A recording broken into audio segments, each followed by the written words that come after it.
dancing. Oh, that sounds like.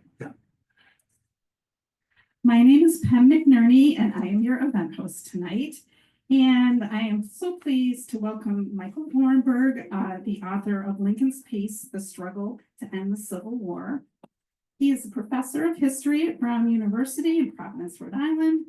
He is the author of Final Freedom, the Civil War, the Abolition of Slavery, and the 13th Amendment, which was a finalist for the Lincoln Prize and a key source for Steven Spielberg's 2012 film, Lincoln.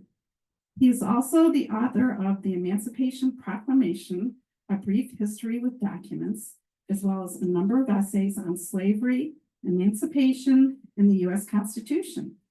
His writings have appeared in the Chicago Tribune, the New York Times, Politico, and the Washington Post.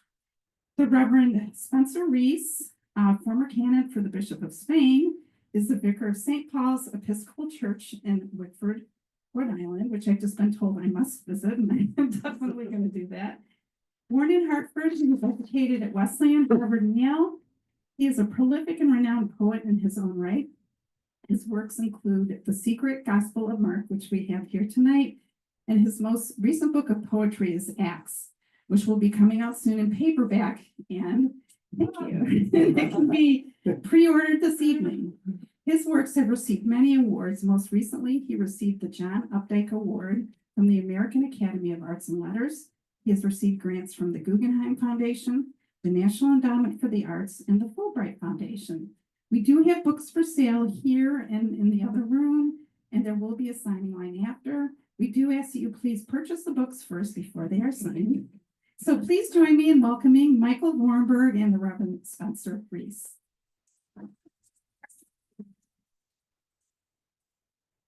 Thank you very much, and thank you to all the bookstores for having us here, and for all of you for coming.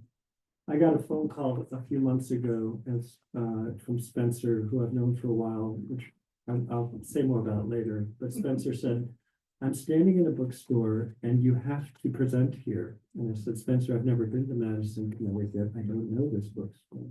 And then I learned everyone knows this bookstore except me.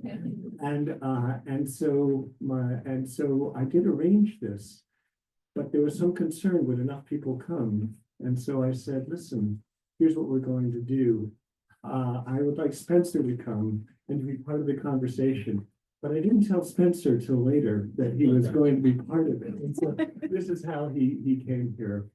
My book is about the struggle to end the Civil War. And I am a Civil War historian. And so it actually is not, it's about the process of moving from war toward peace. And one of the questions, the most often asked question I've gotten as I've been speaking about the book for the past 10 weeks is, are we in the midst of a civil war now? Or are we on the precipice of it? It is, and so it's on people's minds. And I often, almost always in these talks, someone asks or I come around to the theme of the fact that, do civil wars really ever end? Spencer has written many poems. Most recently, he had a poem published in the April 28th issue of the New Yorker, but he has had other poems published in the New Yorker. Which we're also in the same issue. There is this kind of amazing confluence that my book was also part of a review essay in the New Yorker in which Spencer's poems appeared. We didn't arrange this, we really didn't. And it's a wonderful poem, by the way, called Madrigal. But back to civil wars, because Spencer has spent quite a bit of time in Spain, and in the book Acts, there is a series of poems called Letters from Spain. And one of these poems, and so those poems, many of them engage with the Spanish Civil War and the legacy and memory of the Spanish Civil War. So Spencer is going to start us off tonight with a poem, one of those poems. Thank you, Spencer. Sure. No? Okay. I wanted to offer this poem this evening for this beautiful book that I just finished on Lufthansa. I just got back from Austria. That's where I get this vest from. And I finished Michael's beautiful book on that plane. And I really encourage you to delve into it and There's a lot in it about Lincoln, who's a real personal hero of mine. Michael's a beautiful writer, and it gives great insight into not only that time, but our own time and where we are now. Yeah. So he asked me to read this poem almost like a prayer, which I would do in my business. And that'll just sort of start us off a tone, a note. I worked for over a decade, as Michael said, in Madrid, Spain, where I not only learned the language, but learned about the country and learned about their history, very little of which I knew. And Spain had a terrible civil war in 1936. And my church that I reported to was very involved in this civil war because it represented the left or the Protestant expression of Christianity. And indeed, in my very office where I worked, 4 priests had been shot, killed, and their bodies never recovered. So that kind of mark, my first name, that kind of scar on a community, it lingers. And as you will learn as we explore Michael's beautiful book tonight, the times of Lincoln and the things that happened between the North and the South, like I really remember, and the Confederacy, it's very much with us. And I began to reflect on my own country. I don't know if you've ever had that experience, being very far away from it. Sometimes you only really understand something when you step away, right? Maybe? Yeah, I see it. Heads are nodding. So this short poem is called Muchos Años Después. Does anybody speak Spanish? Years ago. Very good. Many years later. And the poem begins with a woman named Natalie Lawton, who was one of the last persons to write me letters from Rhode Island. This form that's kind of disappeared, and these poems are in the sound of, you remember, this audience remembers writing letters, right? We don't really do it anymore. Muchos años después, they buried Natalie Lawton in Rhode Island. Is that the smallest state? Or is it Delaware? As my dead mount and I read Ecclesiastes, drone on about how the dead are not handy, I disagree. Legions have left their mark on me. There's that word again. Legions have left their mark on me. I think to write a long letter to Donald Hall, the last poet to write me letters, but then I forget, or emails overtake the screen. During the Guerra Civil, 3 priests were shot. Pow, pow, pow. From this church by Franco's firing squads, their bodies never recovered. Once they paced and stood where I now labor. Letters started in the book of Acts. Luke wrote to Theophilus in his dusty office, much like mine, about how the Spirit shook from Caiaphas to the 12 to the 500. Acts is the biography of the Holy Spirit, tracking the story of how the faith spread with bread and spit and letters. Yesterday in AA, a man joked about gays, mocked the way feminine men walk, talk. I stopped the meeting, shut the instigator up like Jesus in Dostoevsky. Like Jesus in Dostoevsky, no people pleaser he. So it goes in our rinky-dink cockamamie sea, our mattresses stained with life's discharge, and out cracked windows, tourists with selfie sticks swarm around our ruin held together by grants I weasel out of Trinity Wall Street. Poorest diocese in the communion, said an old priest picking his nose patched with a bad skin graft. Back I trudged to our bus station of an office, made no mention of what I'd done, sat with my bishop under our broken clock. God, I loved him and thought to tell him so, but I did not.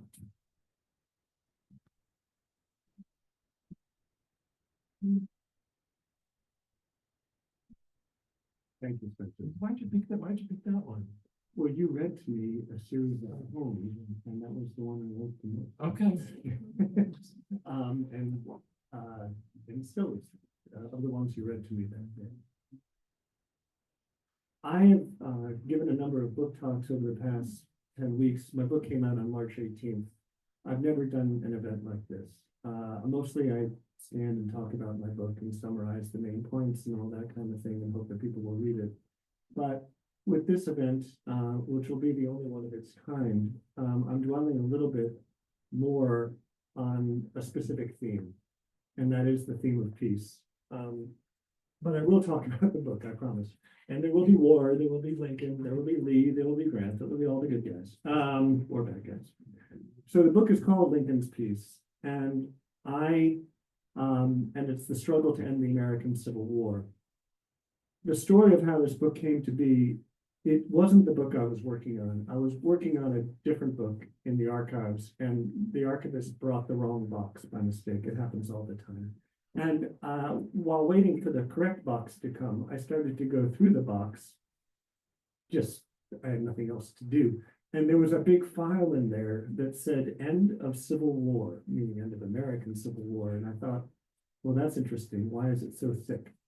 I teach the Civil War and have taught the Civil War at Brown University and some other places, but at Brown for the last 25 years. And the end of the Civil War usually comes in there. Lee surrenders to Grant at Appomattox. It's actually called Appomattox Courthouse, the village in Virginia. And that's kind of the end. And I'll say more about that moment in a little bit. So why is there this thick folder? And I started to go through it. And what it was is that an assistant secretary of war in 1890 had been given the task of finding the technical legal end of the war, because wars actually have legal endings. They have to. Among other reasons, for example, if you apply for a wartime pension as opposed to just a pension, you have to be able to show that your time of service in the war overlaps with the time of war. Another kind of mundane thing, which really, when you think about it, isn't mundane at all, is that if you sign up to serve in the Army, typically your enlistment papers will say something like, and this would be the case in the Civil War, if you signed up after the first couple of years, you are serving for 3 years or till the end of the war. So when the war is over, you assume your service is over. And sure enough, when Appomattox came and the surrender came, a lot of the US soldiers headed home because they read the newspapers that said the end. Well, it turns out that many were arrested for desertion. And their commanders said, well, actually, the war is not over. So for them who were headed for prison, these end dates mattered, or they were headed for at least a court martial. So it matters. And then they matter in really important philosophical and ethical reasons that we'll talk more about. And I learned all these events from this thick file, and I wanted to go deeper, and I did. And so this book is thus the product of all that exploring that turned out to be not just about when the war ended, but also where was the war. So there's a lot of material here, not just about the United States, but about Mexico, because the Confederacy is trying to broker a deal that involves Mexico, and it involves quite a bit of Native Americans in the West, because those wars were going on not after the war, but simultaneously, and they were part, many of those wars, of the Civil War. So when you look for the end of the war, you have to look beyond Eastern Virginia. You have to look everywhere, and there was war everywhere in the northern American continent. And so I asked myself, well, if you're going to look at all these places, let's look at these various endings. That said, I want to bring us back to the most famous ending, which happens in Virginia. The cover of this book is a painting, is a section of a painting, and the painting is called The Peacemakers. And The Peacemakers was painted in 1868, and it shows an event of March 1865. And the event is Lincoln meeting with his commanders. Lincoln has left the White House, and he generally didn't leave the White House for very long. Most presidents didn't leave the White House for more than a few days. He would sometimes go and visit the troops down in Virginia, but those were usually day or 2 day trips. His longest trip, I think, before this one was to go to central Pennsylvania and deliver an address at a cemetery at Gettysburg. This trip, when he left the White House, he hoped to witness the end of the war. He hoped to orchestrate something like a template for the peace that would follow. He would be gone for almost 2 weeks, by far the longest time he would ever have left the White House. He would have stayed longer, but he had to get back because, well, for all sorts of reasons, but I'll digress if I go too far. So he leaves the White House and he hopes to witness the end of the war, and he meets with these people, and it's at this meeting, there's a conversation about what to do when and if the surrenders begin happening, which they hope it will. So it's Grant, it's when it comes to Sherman, who's commanding an army in North Carolina at the time. It's David Dixon Porter, who's the chief admiral in the eastern waters. And it's a brief conversation. We know he said a few things, but one of them was, when the time comes for surrender, he says, let them up easy, is his word. Let them up easy. Let them up easy, but he's Illinois, so he's speaking in the dialect. And what he's doing is talking about the language of wrestling, because as a young man, he had been a wrestler. This is how he sort of got himself in good with the community in Illinois, not just by being a great wrestler, but knowing how to use it to make friends. And that is, when he had someone pinned, you let them up easy, and so they can save their honor, and you can be merciful. This was Lincoln's vision of how peace would come. And it's a lovely vision, and one worth thinking about. I end up thinking it's a bit naive. And in the book, of course, what you really get is not a peace that comes immediately with the surrender at Appomattox, but a series of other moments where there have to be other surrenders, and those don't quite take, and other restarts of the war. And then other moments where people say, wait, the war is not over. And in the center part of the book is a series of images that I'm very happy about, because if you don't read the book and you look only at the images and the caption, you'll get the main idea. And I did this for my brothers, who I was worried would never actually read my book. So I said, well, at least take a look at the center part of the images. And there's one of my favorite is a sequence where on the day after the Appomattox surrender, the New York Herald publishes a headline, "The End." But then you see, if you look west and southwest to Texas, the fighting continued and continued. The general in command, this Confederate general there, didn't surrender till June 2nd. So that's something like 10 weeks later. And so then the New York Herald has to publish a new headline, but they've already said the end. So what do? They publish a headline that says complete. But then Texas, it's still not over. So the war in Texas would continue, just to give an example. So this sort of story goes on and on. And so that's what the book is about. And I also thought I would do something here, which I also haven't done. In writing the book, as one does when one writes a book, you write a lot of things that don't end up there. And so I thought I would read a piece that's not in the book, because it ended up on the chopping room floor, I guess. But I had this long introduction, which some might say is still too long, but I think it's the right size. And in this introduction, I talked about the long history in international thought and politics going back to the 1600s in Europe of how people thought peace would be made. That is, all these theorists in the 1600s, these famous European theorists, who are the architects of modern international law, tried to work out what are the rules by which wars end and peace begins. And I'll just mention, so I'll just read, one of these is Baruch Spinoza, famous philosopher Spinoza, but famous for other stuff. And Spinoza writes, that the mere absence of war was not the same as peace, that peace required a higher order, and that it required, and this is Spinoza, the constant will of the Commonwealth to do what, quote, ought to be done. And his contemporary, Hugo Grotius, very famous international theorist, also born in the Netherlands, as Spinoza had been, wrote, "The soul cannot be kept serene and trusting in God unless it is always looking forward to peace." So Grotius understood that peace isn't quite made, it's a process you're looking forward to. And the first section of my book, the first part, is titled "Peace Was Not Made," because that's given in a speech by someone who, on the day after Appomattox, when everyone's having these celebrations, he stands up in Boston and says, "Peace was not made yesterday. Peace must come." And that's Richard Henry Dana, who's at his time was a famous author, famous theorist, and a central character in my book. So Grotius and Spinoza, I wrote about them. And then both my editor and I agreed, well, that may not actually get people to read much further. But I did have a line I really liked.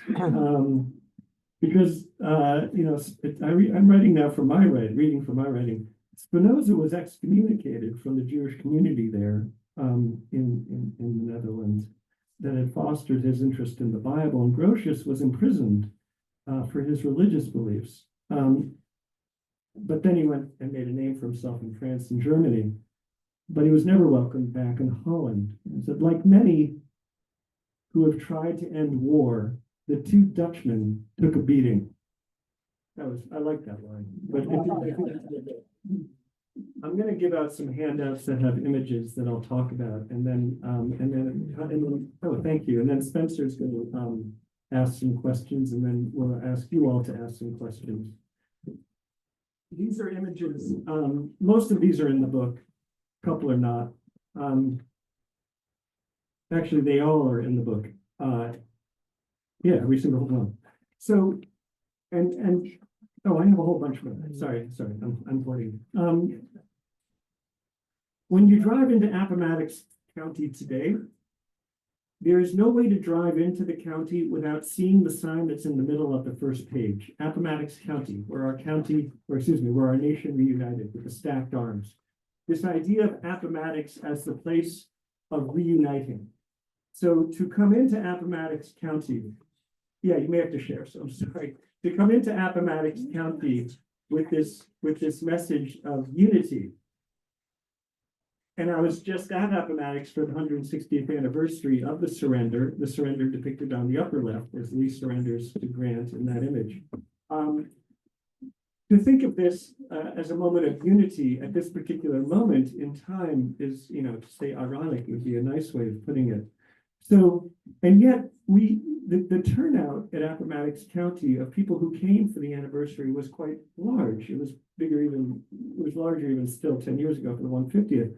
People want to be back there for the end of the war, right?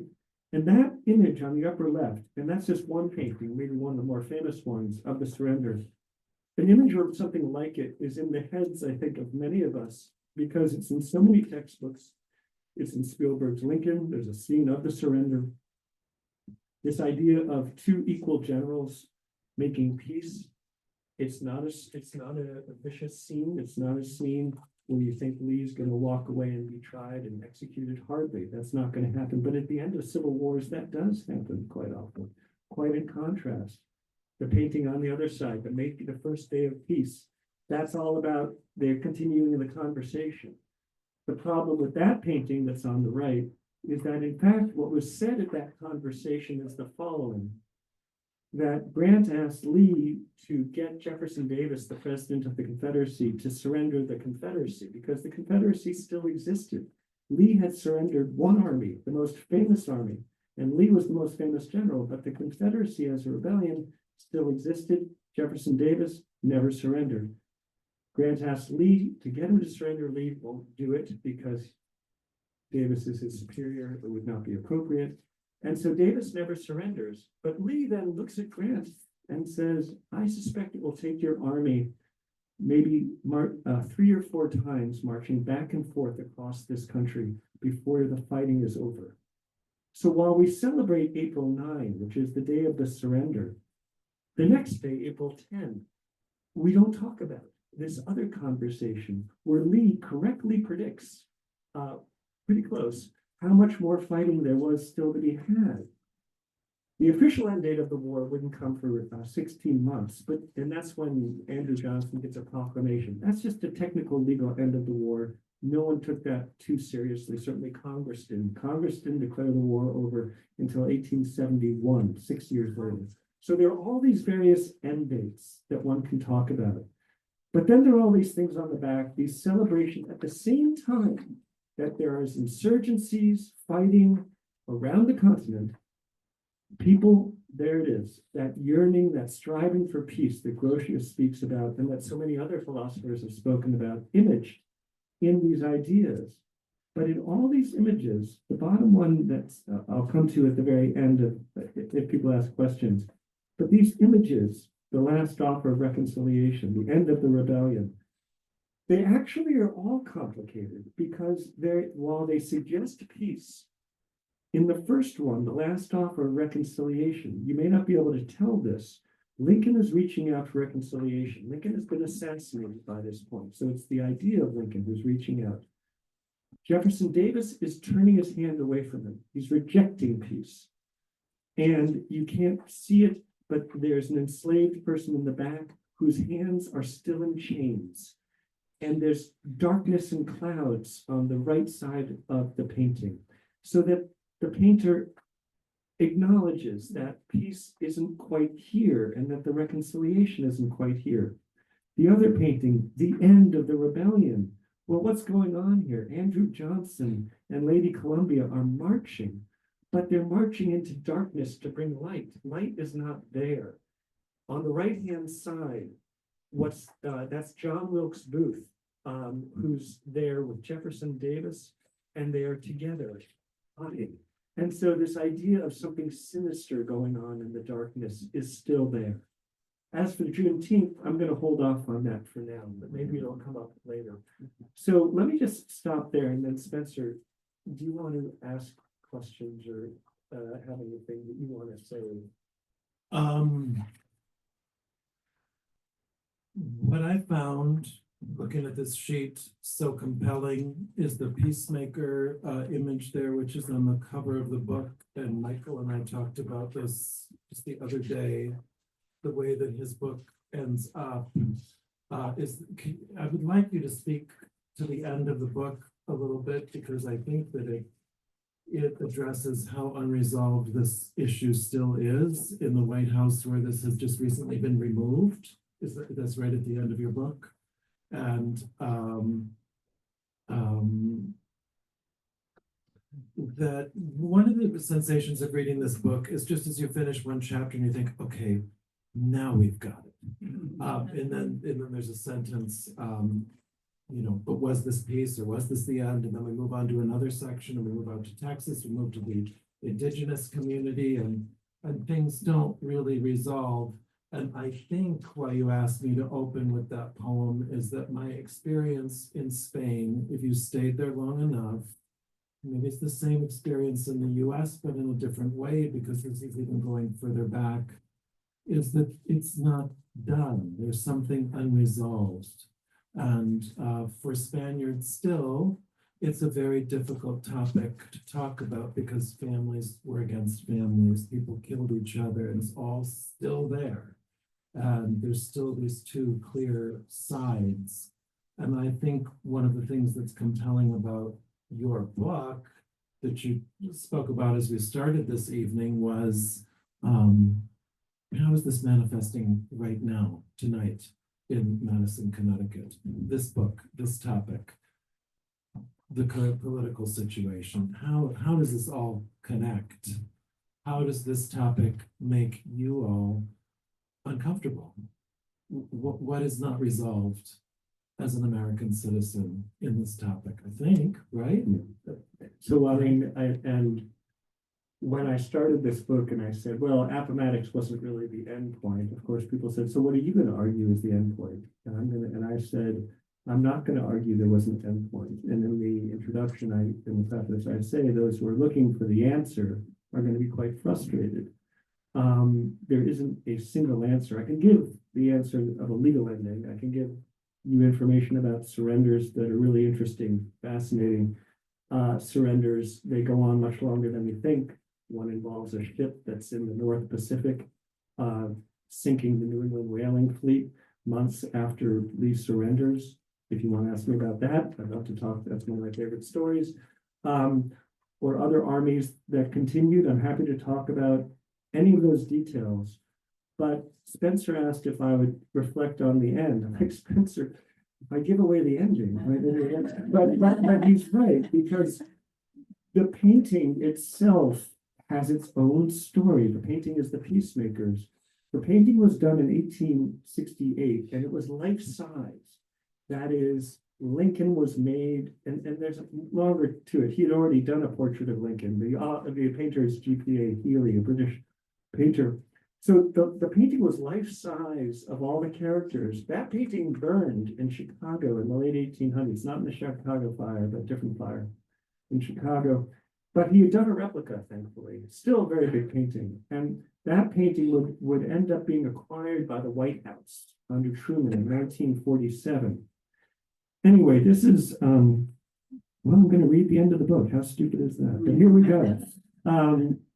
In George Healy's 1868 painting, The Peacemakers Shine, the message of the Peacemakers that the Civil War had an ideal and final endpoint was so compelling that American presidents kept the painting hanging in the White House for more than 100 years. As the United States entered each new war, the Peacemakers stirred nostalgia for a noble war ending and gave faith that every war ended. Appropriately, it hung in the treaty room for most of its years in the White House. Richard Nixon was standing before the Peacemakers in 1973 when he announced that peace with Vietnam had been settled, though the United States continued fighting there for 2 more years. We have just had the 50th anniversary of the U.S. troop withdrawal from South Vietnam. And this is one of these moments, I'm not reading now, but just when I'm a child sort of mostly of the 70s, my first image of a kind of end of war is a helicopter taking off, which is probably what sounds familiar, seems familiar to you all, in Saigon, except that wasn't the end, or it was. The end was actually in 73 with a treaty. And so right away, I'm like, oh, I guess this kind of thing has happened before. You don't really know the end, do you? Anyway, back to the reading. In 1990, after George H.W. Bush ordered the invasion of Iraq, he gave 2 separate speeches declaring his affection for this painting. His son, George W. Bush, used the painting as a backdrop on October 7, 2001, when he announced that U.S. troops had invaded Afghanistan. Soon after taking office in 2021, President Joe Biden announced that the U.S. war in Afghanistan would come to an end on September 11th of that year. The date was carefully chosen, the 20th anniversary of the terrorist attacks that set the United States on the road to its longest war ever. I should say, by the way, Biden was carrying out the arrangement that his predecessor, Donald Trump, had made with the Taliban when he arranged for this withdrawal. So that he was abiding by the time schedule. This time, though, the promise was kept of withdrawal. A few commemorators contrasted the retreat with the Union's victory in the Civil War. They contrasted that retreat with the victory. One wrote that the failure of resolve, such as Biden had shown to end the Afghanistan war, would have been anathema to Ulysses Grant, who had hammered away at Robert E. Lee until, and now I'm quoting from this journalist who said, until decisive and complete victory was attained. As if it was attained. And that journalist wrote, if only we had Robert E. Lee, I'm sorry, this is not the journalist, this is Donald Trump, who said at this moment when he was in 2021, If only we had had Robert E. Lee to command our troops in Afghanistan, that disaster would have ended in a complete and total victory many years ago. The withdrawal from Afghanistan was not the first time that those who had fought the United States wondered, as one journalist wrote, whether their sacrifices were worth making. That journalist had made an incisive comparison, but it bordered on heresy. Who dared suggest that the ending of the American Civil War was anything but perfect?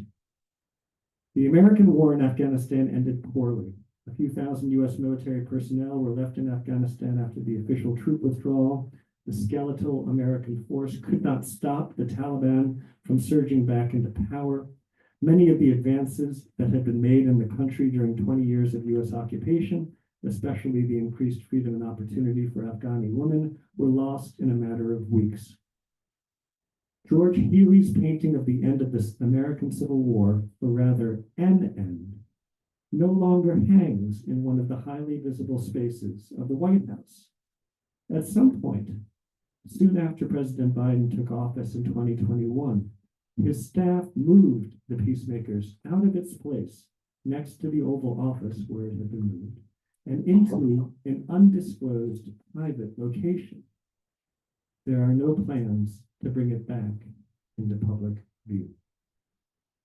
That's how the book ends. Could you read one more thing? Could you read the epigraph from William Faulkner that opens the book? Because I think that's also. The epigraph that begins the book is from Faulkner, and it's from one of his lesser known novels, but the one that won him the Nobel Prize in Literature. It's called, the novel is called The Fable.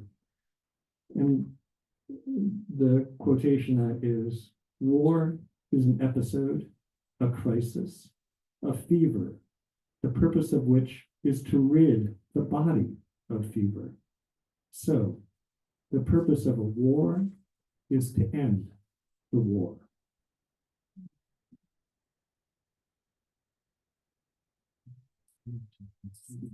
So we'll move to questions now. Our wonderful guide. Thank you so much. Do that, and then if you guys could just sort of reiterate it so that we have it on the video. Reiterate the question. Yes. Oh, repeat the question. Sure. Okay, sure. Thank you.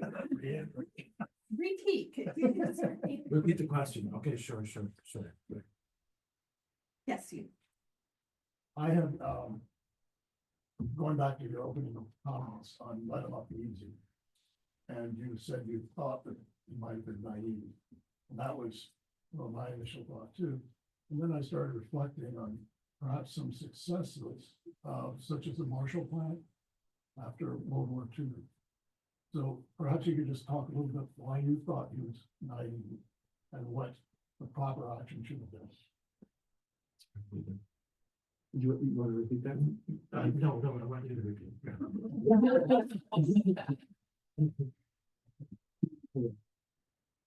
Well, I will repeat it while that's happening. The question has to do with my comment early on about whether Lincoln may have been a bit naive when he said let him up easy. Because after all, there are wars in which, especially after World War II, where successful rebuilding was done. And so was there some kind of plan that could have worked where there was mercy done? And I suppose there might have been. I will point out that at the end of World War II, there were trials, not only at Nuremberg, but also in Tokyo. There were war criminal trials and there were hangings. Not of the high, some of the high leadership in Germany, not so much in Tokyo. And that had to happen too. Or did it? I'm not sure. There was no episode of acknowledgement, such as one gets at the end of a war, of somehow confronting the perpetrators. I'm not saying that Jefferson Davis and everyone else should have been hanged. I'm not sure that was the best way to go, but Davis wasn't even tried. And there was an effort to try him, but it failed for all sorts of political reasons. He ended up being bailed out of prison by a concerted effort of both Southerners and Northerners. And that's letting them up easy, but I would say too easy. And so I'm not saying mass hanging, but I do think had Lincoln been president, he would have realized just how deep, I don't think he understood just how deep it was for the common white Southerner to be recalcitrant, to push back. Lincoln believed from the beginning of the war to the end that if he could separate the common white Southerners from the upper crust elite who had misled them into war and continued to get them to fight. Lincoln called, if we could make them, get them separated from their delusion and call them deluded by these people, that would be the way to go. I don't know how deluded they really were. They were ideological, these Southern whites. And so Lincoln would have had to figure out a way to deal with this. Johnson, of course, backed away entirely, let everyone have amnesty by 1868 and have the vote.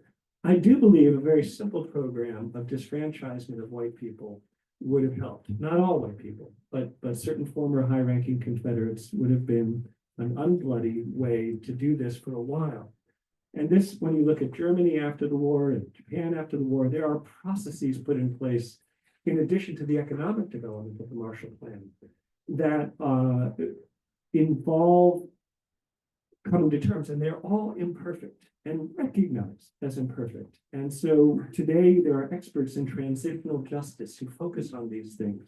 There was no confrontation ever around the American Civil War, some kind of transitional justice. And I would say this is very common in civil wars, that there is no thing like this. So South Africa, it stands out. There's Truth and Reconciliation Committee, and there are other moments of transitional justice, but the norm is not to have such a thing. So I think Lincoln would not have done, had he lived, he would have woken up some to what needed to be done. I don't know what he would have done, but I think he would have realized that simply letting him up easy, no repercussions, wasn't going to work. Speaking of the Marshall Plan, Mike, I've often thought that the proposal that Lincoln kept emphasizing right to the bitter end practically to compensate the slaveholders for the slaves was a kind of, in the back of his mind, a kind of Marshall Plan that the South would not economically recover without capital. And this was a way of infusing capital into the South through a rather compromised means, to be sure, but that was what was on his mind. What do you think of that? There's no hard evidence. Right. I want to introduce you all to Michael Burlingame, who is arguably the leading expert on Abraham Lincoln in the world. So Michael has written many books on Lincoln, including the 2-volume. I mean, it's always hard to say a book is definitive, but this one is definitive and probably always will be, a 2-volume, very close biography of Lincoln that's now been made into a wonderful one-volume paperback version. So let me take you to what Michael was talking about.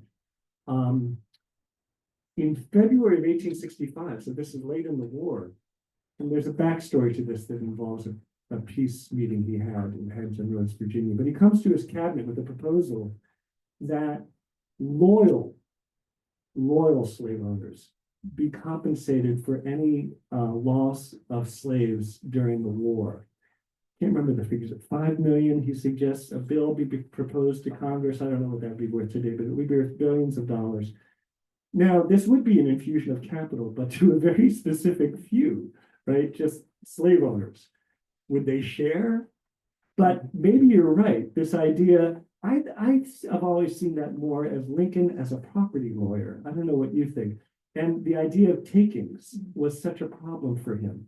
He didn't like the idea of property in man. He hated it, but he acknowledged that the Constitution created property in man, and he believed in compensation. Therefore, he signed the bill in April of 1862, which emancipated slaves in Washington, D.C., but also allotted money to loyal slave owners. And the elite loyal slave owners of Washington, D.C. were paid money for the loss of their slaves. So this is not theoretical, that happened, and the receipts are there in the National Archives. So this is Lincoln in 1865 taking the idea to a kind of logical next step. What about the other loyal slave owners? And so, yes, that is something we have to wrestle with. Now, he asks his cabinet, and each cabinet member says no. Now, Lincoln then gives it up. He says, you will know the exact words he said, but he says, you are all against me. You are all against me. Now, this is one of these moments where I'm like, well, how hard did he really fight? Could he have really pushed, or was he happy to let it go? But the lawyer in Lincoln, who understands property and compensation, I think he was terribly uncomfortable with that. As far as infusing capital in the South, I'm not sure that would have been Lincoln's primary way. He would have wanted the poorer white people to have the money, right? I mean, those were his people. Those are the people he felt had been deluded. So he would have been thinking about ways to compensate them. And then, of course, there are the African Americans. And there the infusion of capital is with schools, of course. And the idea of using the army to infuse force and the money of the philanthropists of the North to create freedmen's schools, which had happened during the war. And Lincoln had signed the bill for the Freedmen's Bureau in March of 1865. That was the that wasn't the Marshall Plan, but that's as close during Lincoln's lifetime as a real plan of educating freedmen and poor whites, quite frankly. And that was always Lincoln's idea. Education was the key. So the extent of a capital infusion, that's the one place I truly believe Lincoln would have, other places too, but schools would have been high on his list. We have time for 2 more questions. Did you have? And then you and back, and then that'll be the last question. Okay. quick observation on Yeah. the question. I work for a company that our corporate headquarters are in Connecticut. The largest number of our employees are in Georgia. And so we have this, I was on a call today, 4 people in Georgia, 1 from Alabama, 1 from New Hampshire. So we have this interplay all the time, and it doesn't come up every day. And we are more connected than divided, but it comes up all the time. 160 years later, there is still this very strange interplay. Wow. The question is, where were the archives that you found, the thick folder that led you on this chase? National Archives, Washington, D.C. National Archives has 2 major, it has sites around the country, but the 2 biggest ones are in Washington, D.C. and College Park, Maryland. This is the old one in Washington, D.C. in a very obscure collection that the archivist at the time, only he knew about. One of the tragedies of these archivists retiring and then not being replaced and with the funding cuts is there's thousands of boxes that haven't been looked at and that may never get looked at because that body of knowledge is basically gone. And so, but for that archivist, I wouldn't have ever seen this or had someone telling me about these things. It's tragic. To the Georgia people, I would say, do you know about how Jefferson Davis was captured? Because he was captured in Georgia. Just raise the issue and see if they know. And if you want to know the story, you can look in my book. But the one story, which isn't quite true, is so he's captured on May 10th. And actually, so we're just past the 160th anniversary. And if you go online and look up capture of Jefferson Davis, you'll find images. You'll find him dressed in a full dress, a woman's dress. You know the story. So, and there's a story there because when the Union troops came upon him, he did try to escape, but he wasn't wearing a full dress. He was wearing a shawl. His wife had lent him there at the spot. But of course, the North had such a good time with this, making fun of the great Jefferson Davis. Georgians hate it, not as much as they hate you talking about Sherman. But that's another thing, and it does continue in many parts of Georgia. But the good news is not everywhere. I was in North Carolina because it was the anniversary of Johnston's surrender to Sherman there, and there are many North Carolinians I could not have asked for a better mood of people and a great conversation. So there is hope, a lot of hope. Maybe I'll use this moment just to make us all remember, it was only last week that, or maybe a little bit more, that the new Pope came in, and what are the first words he says? He says, peace to all. first words, peace to all. He did it in Italian. I'm not going to try to do that. And then his first Sunday sermon, he talked about that there'd be an end to wars. That there'd be an end to wars. So I didn't ask him to say this, but it was pretty good. And it was so appropriate, you know. I'm interested in, what was being maybe, said by pastors, et cetera, in the North. At each of these moments, and supposedly the war was over, particularly the peace churches. I've played them myself, and Mm. so, but, well, you're giving me a lot to think about, what is Yeah. that word? So was there a lot in the North? Yes. I feel like Spencer should answer, but he's not. I want to say, what would you have said, Spencer?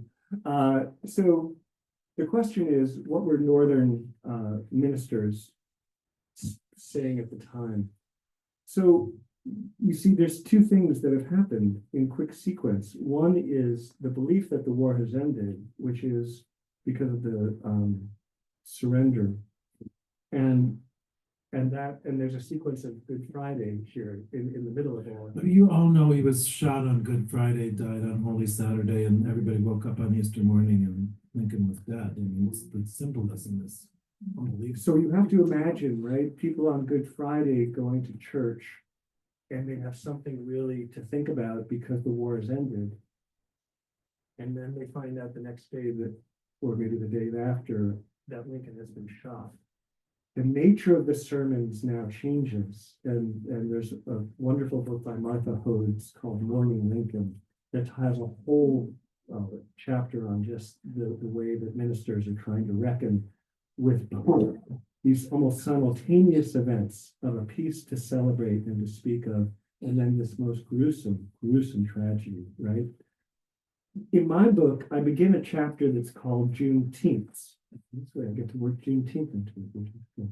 So Juneteenth is the day, it's now a federal holiday, and it's the day people know best in terms of if there is a day that one uses or acknowledges to commemorate the end of slavery, it's Juneteenth, June 19th.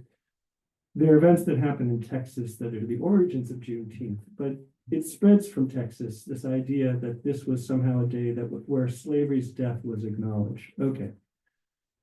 But that's background. In the chapter titled Juneteenth in my book, I begin with a minister who's giving a sermon because this was a day of mourning in June, set aside to mourn Lincoln. So a couple months have passed. The ministers acknowledge we want time to pass before we now can reflect on Lincoln's death. And so he gives a wonderful sermon about Lincoln and about peace and about how wonderful it is that now the country is at peace.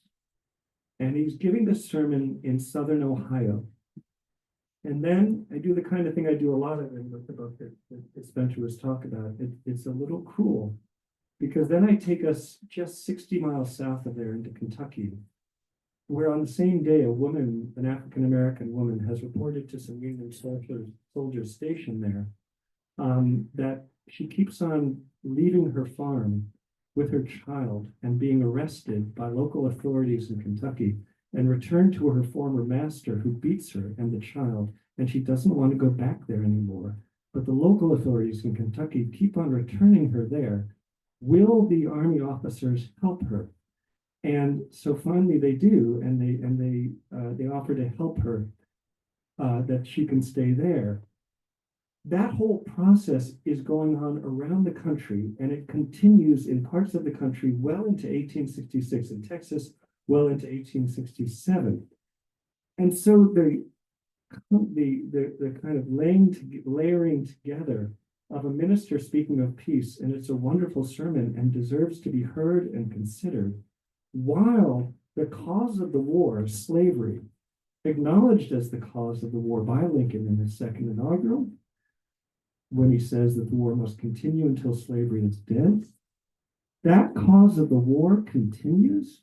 This troubled me deeply as I thought about how could I write about the end of the war and not write also about the end of slavery. And if slavery doesn't quite end neatly, certainly we can't imagine the war having an end that's neat. The Quakers understood this, of course, since they've been anti-slavery from the beginning, and some of the Quaker activists are the great leaders in Reconstruction to find ways to make sure that the end of slavery is legally secure. And they are challenging the narrative of a war that ends quite often because they understand peace, right?